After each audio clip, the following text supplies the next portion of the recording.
ചെട്ടിക്കുളങ്ങര ഭരണി നാളിൽ ഉത്സവം കണ്ടു നടക്കുമ്പോൾ,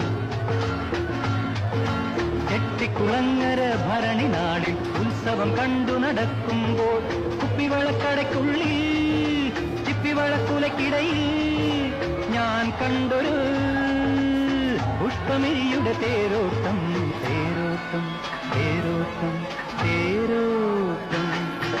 ചെട്ടിക്കുളങ്ങര ഭരണി നാളിൽ ഉത്സവം കണ്ടു നടക്കുമ്പോൾ, കുപ്പിവളക്കടയ്ക്കുള്ളിൽ ചിപ്പിവളക്കുലക്കിടയിൽ ഞാൻ കണ്ടൊരു പുഷ്പമിരി